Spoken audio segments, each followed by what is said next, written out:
বৈদেশিক বাণিজ্যের প্রাণকেন্দ্র চট্টগ্রাম বন্দরের সেবা বিশ্বমানের ও গতিশীল করার পরিকল্পনা সামনে আসার পর থেকেই চলছে বিতর্ক। এমন কথা উঠেছে, অন্তর্বর্তী সরকার কি বিদেশিদের হাতে বন্দর তুলে দিচ্ছে? রাজনৈতিক দল এবং সরকারের মধ্যেও এ নিয়ে চলছে কথা চালাচালি। আপনারা নিজেদেরকে ভিত্তিহীন বিরোধিতা এবং অপপ্রচারের শিকার হতে দেবেন না। অন্তর্বর্তীকালীন সরকারের বন্দর ব্যবস্থাপনার উদ্যোগে আপনাদের দৃঢ় সমর্থন অব্যাহত রাখুন। যারা বিরোধিতা করছে তাদের প্রতিহত করুন। এমন আলাপ আলোচনার মধ্যেই চট্টগ্রাম বন্দরের নিউমোরিং টার্মিনাল পরিচালনার দায়িত্বে থাকা সাইফ পাওয়ারটেকের সঙ্গে সরকারের চুক্তি শেষ হচ্ছে আগামী রোববার। এই অবস্থায় পরবর্তীতে কাকে দায়িত্ব দেওয়া হবে তা ঠিক করতে সচিবালয়ে বসে বন্দর ব্যবস্থাপনা কমিটির বিশেষ সভা। বৈঠক শেষে সিদ্ধান্ত জানাতে সাংবাদিকদের মুখোমুখি নৌপরিবহন উপদেষ্টা এবং চট্টগ্রাম বন্দর কর্তৃপক্ষের চেয়ারম্যান। তারা বলেন, সাইফ পাওয়ারের সঙ্গে চুক্তির নবায়ন হচ্ছে না। আগামী ৬ মাস বন্দরের নিউমোরিং টার্মিনাল পরিচালনা করবে বাংলাদেশ নৌবাহিনী। ১৬ বছর একটা কোম্পানি কাজ করছিল, তাদেরও সহযোগিতা যাতে নেভি পায় তারা সেই জন্য কাজ করবে বলে আমাকে বলেছে, এবং আমাদের কোনো আপত্তি নেই তাতে, কারণ মোস্ট অপারেটর তো সবই তো তাদেরকে নিতে হবে। G2G ভিত্তিতে চট্টগ্রাম বন্দর পরিচালনার জন্য একটা চুক্তিতে পৌঁছাতে সরকার মূলত দুবাই ভিত্তিক প্রতিষ্ঠান ডিপি ওয়ার্ল্ডের সঙ্গে আলোচনা চালিয়ে যাচ্ছে। প্রশ্ন ছিল, এত সমালোচনার পরও সরকার কেন বিদেশি কোম্পানিকেই বন্দর পরিচালনার দায়িত্ব দিতে চাইছে? পোর্টের এক নম্বর হলো এফিসিয়েন্সি বাড়বে, আর দ্বিতীয়ত হলো যে আমাদের এখন যে টার্ন অ্যারাউন্ড টাইমটা, এটা দেখবেন যে অনেক তারা এফিসিয়েন্ট করে কমাই নিয়ে আসবে। অ্যান্ড থার্ড ওয়ান হলো যে তারা নতুন নতুন রুট তৈরি করতে পারবে।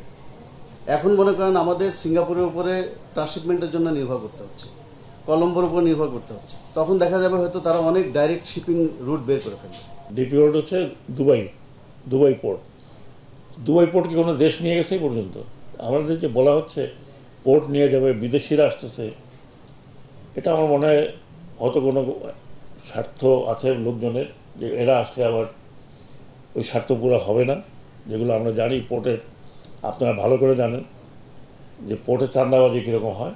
জানতে চাওয়া হয়, নির্বাচন পরবর্তী সরকার পূর্বের বৈঠকের অনুশাসন ও সিদ্ধান্ত মানবে কিনা, এবং ৬ মাস পরই কি তাহলে ডিপি ওয়ার্ল্ডই বন্দর পরিচালনার দায়িত্ব পাচ্ছে? যখন আকাশে চাঁদ উঠিবে তখন সকলেই দেখিবেন। কন্টিনিউশন অফ দ্য গভর্নমেন্ট, যেই গভর্নমেন্টই হোক, সেটা রেভলিউশনারি গভর্নমেন্ট হোক, মার্শাল ল হোক, যে কোনো গভর্নমেন্ট হোক, একটা কন্টিনিউশন সেই গভর্নমেন্ট যদি না থাকে তাহলে আমরা এখানে বসে কি করলাম? এদিকে সাংবাদিকদের প্রশ্নের জবাবে নৌ উপদেষ্টা বলেন, চট্টগ্রাম বন্দরের কাস্টমস কমিশনারকে সাময়িক বরখাস্ত করার বিষয়টি সম্পূর্ণই এনবিআরের এখতিয়ার। তবে কাজ বন্ধ করে সরকারকে জিম্মি করার ষড়যন্ত্র মেনে নেওয়া হবে না, হুঁশিয়ার করেন তিনি। ওনারা বন্ধ রেখে পুরো দেশকে একটা জিম্মি করে ফেলেছিলেন না, এই জন্য আমি এই তো কথা বলতে চাই না। পুরো দেশকে জিম্মি করার কারোর দায়িত্ব কাউকে দেওয়া হয় না। ব্রিফিংয়ে জানানো হয়, ডিপি ওয়ার্ল্ড বিশ্বের ৮০টিরও বেশি দেশে বন্দর পরিচালনা করে এবং তারা দায়িত্ব পেলে দেশের জন্য ভালোই হবে। এছাড়া মোংলা বন্দরকে শুধুমাত্র গাড়ি আমদানির জন্য ব্যবহারের পরিকল্পনা নিয়েছে সরকার।